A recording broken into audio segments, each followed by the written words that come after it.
At the Beatles press conference, the questioning was friendly. The young people here were fan club officials and school magazine reporters.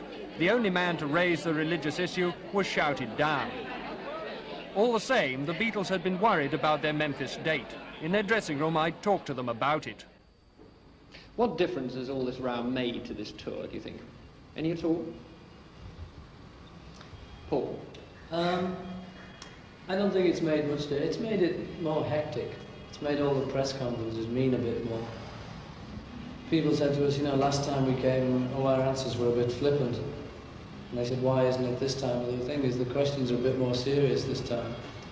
It hasn't affected any of the bookings. The bookings have been, the people coming to the concerts have been the same, except for the first show in Memphis, which was a bit down, you know, but so what? The disc jockey, Tommy Charles, who started this row off, has said that he won't play your records until you've grown up a little. How do you feel about that? Well, I don't mind if he never plays them again. You see, this is the thing, you know, everyone seems to think that when they hear us say things like this, that we're so childish, you know. I mean, you can't say things like that unless you're a silly little child. But and if he was grown up, he wouldn't have done the thing, because he only did it for a stunt anyway. So, I mean, who's he to say about growing up? Who is he? Who is this guy? Who is he? Just who? Apart from that, it's great. Having a swinging tour? Do you feel that Americans are out to get you, that this is all developing into something of a witch hunt? No, we thought it might be that kind of thing. I think a lot of people in England did, because there's this thing about, you know, when America gets violent, gets very hung up on a thing, it tends to have this sort of Ku Klux Klan thing around it.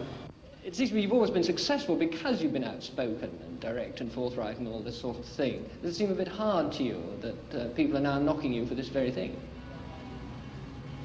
Yes, Richard. It seems hard. It seems hard. You know, free speech. But is it possible just to say what you think all the time? What about 14-year-old teenagers who think you're absolutely marvellous and can't bear to be heard? You see, we're not. When we say anything like that, we don't say it as older people seem to think to be offensive. But we mean it helpfully, you know. And if it's wrong, what we say, okay, it's wrong, and people can say, you know, you're wrong about that one.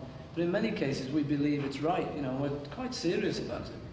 But do you mind being asked questions? For example, in America, people keep asking you questions about Vietnam. Does this seem useful? Well, I don't know, you know, if you can say that war's no good and a few people believe you, then it may be good, I don't know. You can't say it too much, though, that's the trouble. It seems a bit silly to be in America and for none of them to mention Vietnam as if nothing was happening. But why should they ask you about it? You're successful entertainer. That is the thing. You know. Because Americans always ask showbiz people what they think about it, so do the British, you know. Showbiz, you know how it is. But I mean, you've just got to, you can't just keep quiet about anything that's going on in the world unless you're a monk. Sorry, monks, I didn't mean it, I meant actually. It doesn't matter about people not liking our records or not liking the way we look or what we say. You know, they're entitled to not like us, and we're entitled not to have anything to do with them if we don't want to, or not to regard them. You know, we've all got our rights, you know. Harold,